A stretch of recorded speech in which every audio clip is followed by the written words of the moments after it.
Mbak Isti, Ya. Mas Iman, ini di beberapa media nasional, cetak ataupun televisi, juga termasuk media sosial ya. Ya. Baru-baru ini kita banyak sekali membaca berseliweran berita tentang seorang pejabat publik yang mengungkap sebuah inisial yang berkaitan dengan judi online ini. Oh ya. Ya kan ya, di media sosial ini banyak sekali. Ya. Namun ketika diminta untuk verifikasi siapa inisial yang dimaksud, itu ternyata tidak bisa menjelaskan.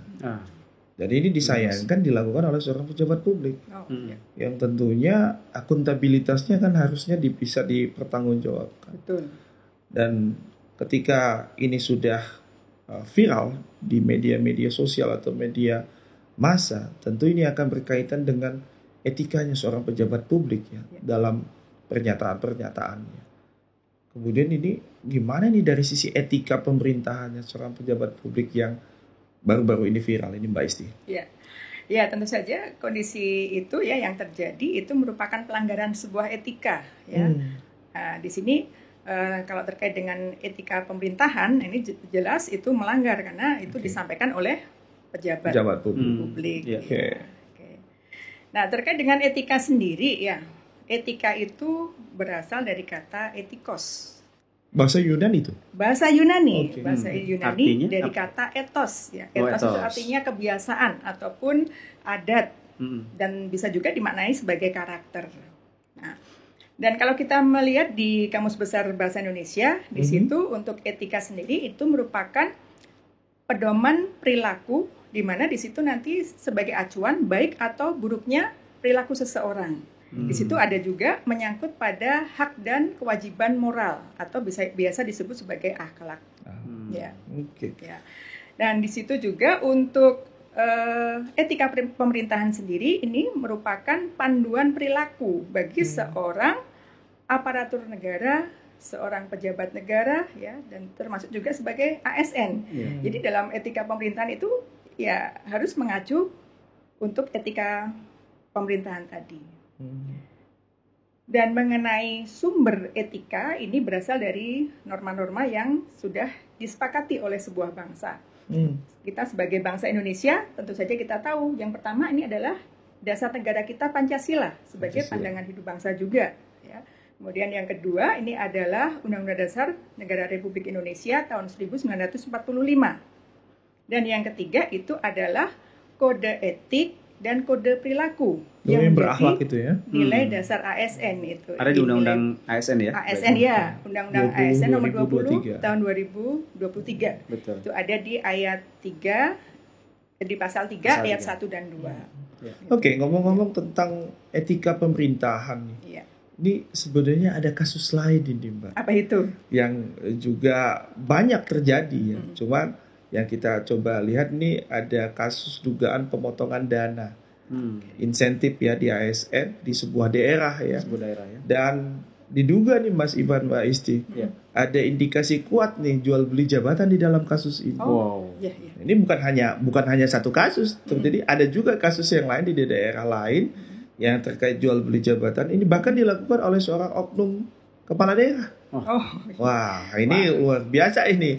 Tuh gimana nih kalau kita kaitkan dugaan-dugaan jual beli jabatan dengan penerapan nilai-nilai pelayanan publik yang kita lakukan sebenarnya setiap hari dalam pelaksanaan kita sebagai ASN yang melakukan pelayanan publik ya. Gimana Mbak Isti? Ya, itu merupakan pelanggaran juga dalam asas pelayanan publik karena di Undang-Undang nomor 25 tahun 2009 itu di pasal 4 di situ menyebutkan mengenai asas-asas pelayanan publik. Ya. Nah, di situ diantaranya ini ada asas kepentingan umum ya. Jadi di situ bagaimana pelayanan publik itu memang diperuntukkan untuk pelayanan umum, bukan untuk pelayanan pribadi ataupun kelompok gitu ya. Nah, maka diharuskan adanya etika ya di dalam. Iya, harus ada etika. Kemudian ada juga asas kepastian hukum, ya. Nah, ini juga harus jelas ya peraturannya dan juga diikuti bersama. Kemudian adanya kesamaan hak dan kewajiban, ya, keseimbangan antara hak dan kewajiban. Kemudian ada asas partisipatif, kemudian profesionalisme, ya. Dan yang terkait dengan yang Mas Wawan sampaikan tadi ini adalah masalah asas akuntabilitas, di mana di situ ada nilai kejujuran dan juga nilai integritas di situ. Dan itu harus kita junjung tinggi karena itu bagian dari asas-asas pelayanan publik. Termasuk juga tidak boleh melakukan diskriminatif ya terhadap masyarakat yang kita berikan pelayanan. Dan itu menurut saya juga kasus yang tadi Mas Wan sampaikan ya, terkait jual beli jabatan ya. Berarti fix itu adalah juga pelanggaran etika pemerintahan ya. Dan ada kaitannya dengan tindak pidana korupsi pasti nah, juga. Itu dia, betul Mas Wan. Itu baru mau saya sampaikan juga. Jadi apa terkait, itu Mas Iman untuk karena kan korupsi sendiri? Kasus-kasus tadi ya terkait pelanggaran etika tadi bisa yang jual beli jabatan terutama itu terkait juga dengan kategorinya suap. Nah, suap itu sebagai salah satu dari 7 delik korupsi ya. Sebagaimana kita tahu di Undang-Undang 31 tahun 99 ya tentang pemberantasan tindak pidana korupsi. Korupsi itu kan sebuah perbuatan. Ya kan? Konteksnya masuk di etika juga, sikap perbuatan ya. Nah, sehingga perbuatan itu pelakunya koruptor. Betul. Itu bisa menguntungkan dirinya sebagai ASN, sebagai pejabat ya kan, orang lain atau korporasi atau organisasinya sendiri ya. Dan itu terkait dengan penyalahgunaan wewenang ya terkait jabatannya sehingga menimbulkan kerugian keuangan negara, Mas Wawan. Oke. Iya kan? Iya. Jadi kalau itu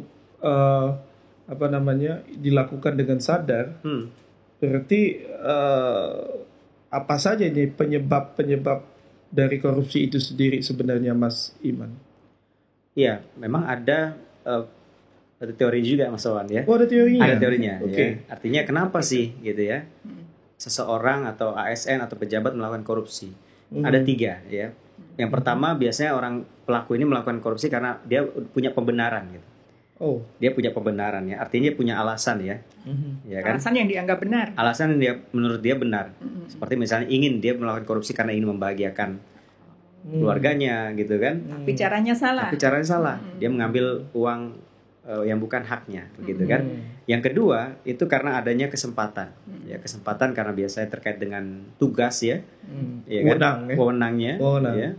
Dan dia mengambil keuntungan atas kesempatan itu. Yang ketiga adalah terkait dengan tekanan. Tekanan. Apa itu tekanan gitu kan?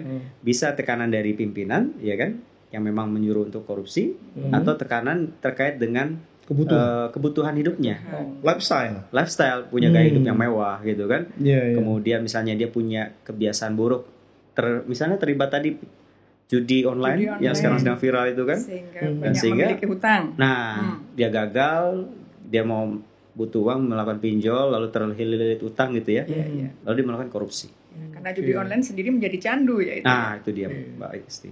Kalau itu penyebabnya berarti ada dampaknya dong, Mas.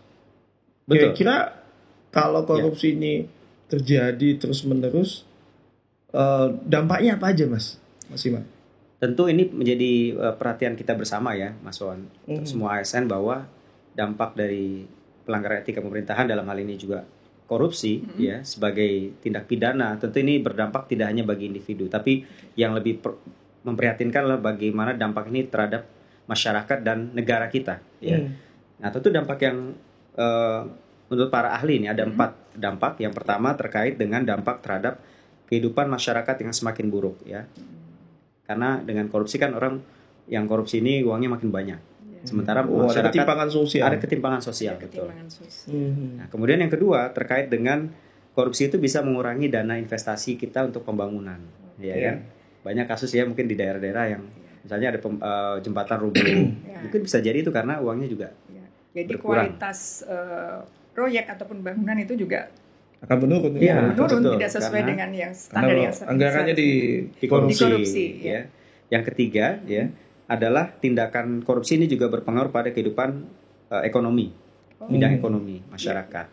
Program ekonomi misalnya kayak kemarin bansos ya, itu ada korupsi. Itu kan akan berpengaruh pada rakyat Indonesia, rakyat miskin yang mempunyai hak itu. Yang seharusnya mereka diberdayakan dengan bansos itu ternyata tidak sampai. Dan yang terakhir dampaknya adalah terkait dengan kehidupan demokrasi, ya kan? Ini bisa menimbulkan pemerintahan kita tidak akuntabel ya. Dalam hal ini untuk tata kelola pemerintahan seperti itu. Jadi kalau begitu banyak dan luas Mas dampak, betul. Ini tentu bukan hal yang harus kita tanggulangi dengan cara yang biasa ya. Betul. Harusnya sudah dengan cara yang luar biasa atau digunakan teknik strategi yang tidak biasa. Betul. Untuk menanggulangi korupsi dan dampaknya ini. Harus serius. Harus serius dan sungguh-sungguh dan nggak bisa parsial sebenarnya untuk pemberantasan korupsi. Nah kira-kira dari semua dampak tadi Mas, kalau kita tarik lagi ke awal, apa sih motifnya ASN ini dalam korupsi? Kita sekarang bicara motif Mas. Oh tadi udah dampak ya Mas, sekarang kita bicara dalam motif. Ini motifnya apa nih? Apakah karena kebutuhan? Atau jangan-jangan malah menjadi faktor kebiasaan.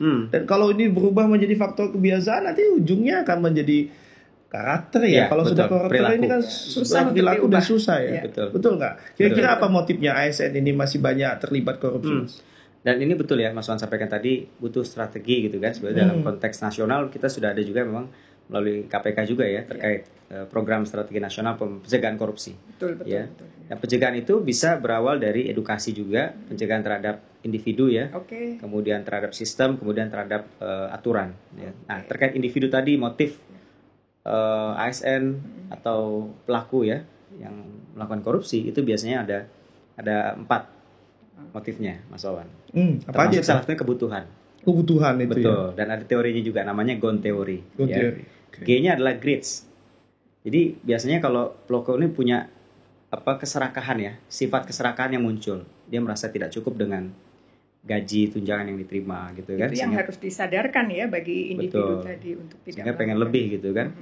Kemudian mengarahkannya kepada hidup sederhana ya Mas. Hidup sederhana. Pola hidup sederhana. Nah, itu terkait dengan needs tadi. Ya, needs ya. Jadi G itu greeds, yang kedua O-nya opportunity, adanya peluang ya karena jabatan. Kemudian N-nya adalah needs, kebutuhan tadi. Ya. Kebutuhan terhadap gaya hidupnya dan keluarganya gitu kan. Ya banyak juga ada kasus belakangan ini yang terkait korupsi yang dilakukan oleh pejabat publik untuk membiayai anak cucunya gitu itu kan. Itu N-nya ya. Kalau E-nya apa Mas? E-nya itu terkait exposure. Exposure itu adalah pengungkapan. Konsekuensi yang harus dihadapi pelaku ketika melakukan korupsi dihukum ya. Tapi tidak menimbulkan efek jerah. Jadi terus korupsi lagi. Karena belum dari kesadaran diri. Bisa dari situ atau karena hukumannya dianggap ringan. Ya. Seperti itu Mas Wan. Jadi ada 4 motifnya. Terus kalau demikian akan banyak sekali sebenarnya upaya-upaya kita untuk melakukan pencegahan korupsi ini kan Mas ya. Dan apa saja sih sebenarnya yang bisa dilakukan seorang individu ASN ini untuk menumbuhkan budaya anti korupsi ini Mas? Nah ini menarik ya. Ini juga sebetulnya terkait dengan bagaimana ASN juga harus memahami etika pemerintahan gitu kan Mas ya. Nah secara detail menurut saya ada 5 hal ya. Sebagai seorang ASN kita harus bisa melakukan, pertama mengingat dampak yang tadi sudah kita diskusikan. Satu dampak ya. Yang kedua adalah memiliki sikap jujur dalam setiap apapun aktivitas kita di pemerintahan ya, dalam aktivitas tugas kita. Yang ketiga, ingat dosa. Nah, ini ingat mati nih Mas ya. Ini masalah ngomong kematian dong ini gitu ya. Karena kan nanti apa yang kita lakukan di dunia, apa yang kita lakukan di dunia itu akan dipertanggungjawabkan. Wah, ini berarti antara surga dan neraka ya Mas. Betul. Ada lagunya itu Rhoma Irama Mas. Oh iya sih. Oke, siap. Yang keempat adalah bergaul dengan teman-teman yang membenci korupsi. Jadi kita berarti habit ya Mas? Iya, lingkungan. Betul. Ya. Makanya kita berteman juga yang memang satu visi, ya kan? Yeah. Dan yang terakhir, yang kelima adalah kita melakukan pola hidup yang sederhana. Ya kan? Jangan berlebih-lebihan, atau istilahnya di medsos itu kemarin flexing, ya kan? Itu bisa merugikan kita dan mengakibatkan kita melakukan perilaku koruptif tadi. Nah, tentu yang tadi kita sudah diskusi terkait korupsi ini ya Mas Wan, itu kan bagian dari pelanggaran etika pemerintahan. Betul. Nah, bagaimana sebetulnya hubungannya ini dengan atau pengaruhnya ya terhadap kehidupan berbangsa bernegara kita nih Mas ke depannya? Kalau itu tentu besar banget pasti kalau kita tarik ke dalam kehidupan berbangsa dan bernegara itu pasti besar. Jangankan kehidupan berbangsa dan bernegara. Korupsi sebagai dampak yang tadi Mas sudah sampaikan. Kemudian motif-motifnya yang tadi kita sudah diskusikan, sebenarnya itu ke individu saja sudah sangat merusak. Perilaku koruptif itu sudah sangat merusak. Ke organisasi akan menghancurkan organisasi. Apalagi kalau ini berakibat kepada masyarakat, bangsa dan negara. Tentu besar sekali. Karena di dalam TAP MPR nomor 6 tahun 2001 tentang etika kehidupan berbangsa dan bernegara itu sudah banyak disebutkan etika-etika yang harusnya menjadi pedoman kita sebagai seorang aparatur pemerintah, sebagai seorang birokrat di dalam pelaksanaannya. Jadi ada di dalam TAP MPR itu ada bicara tentang etika sosial dan budaya. Sosial budaya. Ya, di situ kita bicara tentang pluralisme, pembauran kebangsaan. Di situ ada etikanya, maka sekarang ada konsep yang namanya moderasi beragama juga yang dikembangkan oleh Kementerian Agama. Tapi sebelum moderasi beragama ini, kita sudah ada semboyan yang justru memperhatikan etika sosial budaya yang kita sebut sebagai Bhinneka Tunggal Ika. Disitulah konsep pluralisme masuk. Kemudian etika tentang politik dan pemerintahan. Ini kita, Mas.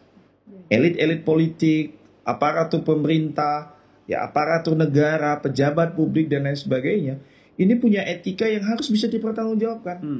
Jadi bukan hanya sekedar dia menjalankan pekerjaannya, menjalankan kewajibannya dalam jabatan dan kewenangannya masing-masing tanpa memperhatikan etika. Tetapi etika inilah yang akan menjadi indikasi dari setiap masyarakat menilai tindakan-tindakan seorang politikus, ya, ataupun tindakan seorang aparat pemerintah yang sedang menjalankan tugas sebagai seorang birokrat.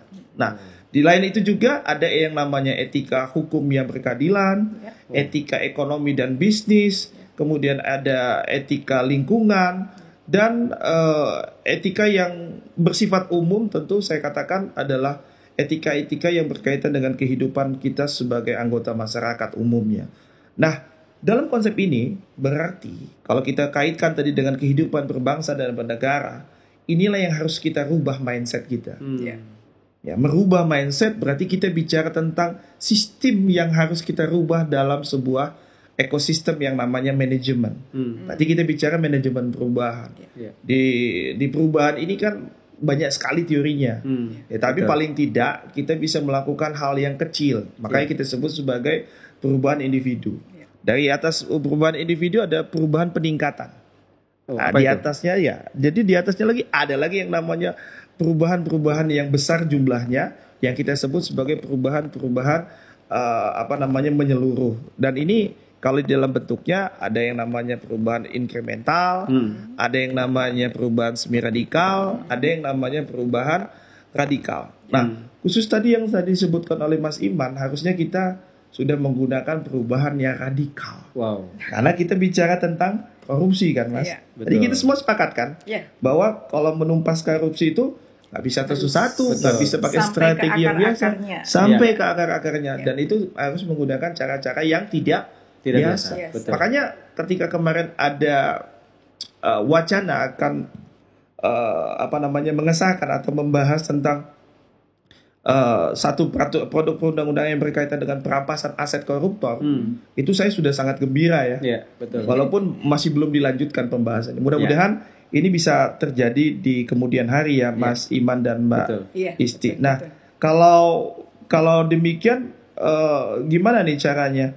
Kalau perspektifnya itu sudah kita lihat, etika pemerintahan itu jelas mengarah kepada implementasinya, dan bagaimana ketika dampaknya ini ke masyarakat ini bisa kita lihat apakah ini akan berdampak ke arah profesionalitas, mengganggu profesionalitas kita sebagai birokrat, atau gimana ini? Dalam upaya-upaya pelayanan publik tentunya Mbak Isti. Ya, jadi dalam upaya untuk memaksimalkan pelayanan publik ini perlu adanya profesionalisme ASN ya. Jadi di sini peran profesionalitas ini sangat tinggi ya. Masuk juga tadi dengan adanya manajemen perubahan yang tadi disampaikan Mas Wawan dengan cara yang radikal ya, sampai ke akar-akarnya gitu kan, karena radikal sendiri kan dari kata radik ya, radik akar ya, radik akar.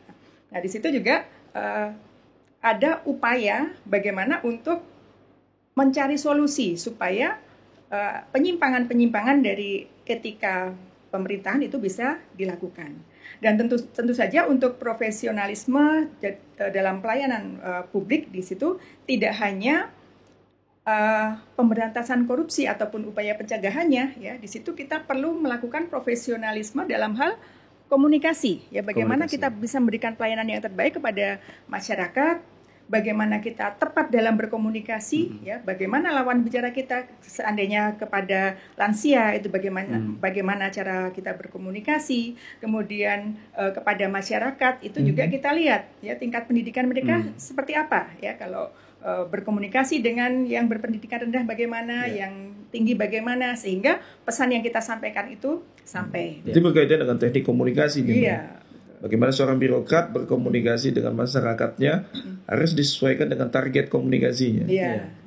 Dan yang kedua, selain komunikasi ini, bagaimana kita bisa melakukan skala prioritas dalam menyelesaikan pekerjaan ataupun dalam memberikan pelayanan kepada masyarakat. Nah, selain itu juga ada komitmen dalam diri kita, komitmen dari keseluruhan, ya, mulai dari pimpinan tertinggi sampai yang paling rendah, ya. Nah, itu kita harus sama-sama berkomitmen untuk memberikan pelayanan yang terbaik, termasuk juga untuk upaya mencari solusi ataupun alternatif untuk mencegah penyimpangan-penyimpangan di dalam etika pelayanan publik. Dan penyimpangan itu tidak hanya korupsi, ya, ada maladministrasi, ya, kemudian ada penyampaian berita hoax atau informasi yang tidak benar. Nah, itu juga perlu kita hindari, itu, ya. Ya. Termasuk juga dalam hal menjaga rahasia, nih, ya. Nah, menjaga rahasia itu bagian dari etika pemerintahan juga, ya. Menjaga rahasia jabatan dan rahasia negara, mungkin, Mbak, ya. Ya, pertama rahasia jabatan dan rahasia negara itu yang sifatnya dengan negara. Kepada masyarakat pun juga seperti itu.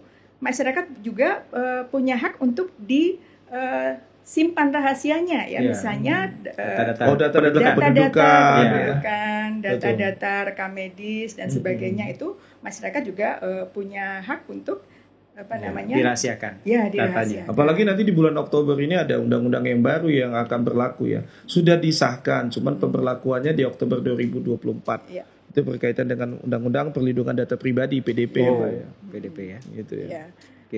Oke. Nah, dari berbagai macam penyimpangan-penyimpangan tadi, itu perlu kita luruskan, kita punya komitmen supaya ke depan ini kita sebagai bangsa dan negara ini juga memiliki suasana yang lebih baik lagi, gitu, ya. Terkait dengan kehidupan berbangsa dan bernegara ini. Apalagi kita mau menjadi negara, targetnya menjadi negara maju lah, kira-kira gitu, ya. Kan memang cita-cita kita Indonesia maju 2045, ya. Iya. Kita sudah menuju ke sana nih, kan. Iya, betul. Jadi pengaruhnya dalam pelayanan publik ini terhadap bangsa dan bernegara sendiri, ini kalau dari perspektif Mas Wawan sendiri? Iya. Jadi kalau kita bicara tentang kehidupan berbangsa dan bernegara terkait dengan pelaksanaan birokrasi oleh aparat pemerintah, termasuk kita nih aparatur sipil negara, itu kita mengupayakan tindakan-tindakan yang tidak profesional itu kita minimalisir, kita kurangi, bahkan harus kita ganti. Betul. Karena memang sesuai dengan tugas dan fungsi kita sebagai pelaksana kebijakan publik, sebagai pelayan publik dan perekat pemersatu bangsa, itu yang ditunggu oleh masyarakat adalah eksekusinya, implementasinya. Merugikan masyarakat itu pasti berdampak, ya kan? Secara langsung pasti akan merugikan bangsa dan negara. Jadi sesuai dengan amanah kita dalam cita-cita dan tujuan negara di pembukaan Undang-Undang Dasar, baik di alinea kedua ataupun alinea keempat, maka kita bagian dari ASN yang tidak terpisah harus bisa bertindak sebagai role model secara langsung, secara aktif, Mbak. Karena sekarang di mana-mana media sosial. Betul. Kalau kita berperilaku yang negatif, maka eksekusinya minimal dari sisi sosial sanksinya kita sudah dapatkan di media sosial. Banyaknya hujatan, banyaknya kritik, bahkan masyarakat sekarang dengan berani menunjukkan bahwa ketidaksukaan mereka terhadap perilaku kita, seorang ASN. Maka sekarang sekali lagi sanksi moral, ya, itu, ya. Betul, itu sanksi moral yang langsung bisa kita lihat di media sosial. Langsung dinilai, ya. Langsung dinilai. Maka kita butuh role model yang positif dari diri kita, sehingga kita bisa menunjukkan, karena perilaku kita yang positif itu akan langsung dinilai sebagai sebuah etika dari pemerintahan kita sekarang. Inilah yang pada akhirnya akan menunjukkan bahwa etika pemerintahan itu penting kita perhatikan. Betul. Dan dilakukan oleh seorang ASN. Ya. Jadi nih Mas Iman, Mbak Isti nih, ASN itu harus bertindak sesuai koridor etika. Ya. Dan koridor etika kita di sisi pemerintah itu ada juga tertera di dalam Peraturan Pemerintah Nomor 42 Tahun 2004 dan di dalam TAP MPR Nomor 6 Tahun 2001 yang lalu. Ya, jadi Sepakat Mas sekali. Iman, Mbak Isti, kapan-kapan kita mungkin akan lanjutkan lagi obrolan kita lewat podcast kita yang lain. Terima kasih. Ya, Semoga kita bisa ketemu lagi. Ya. Sama-sama Mas Wan, terima kasih. Terima kasih juga Mas Wan.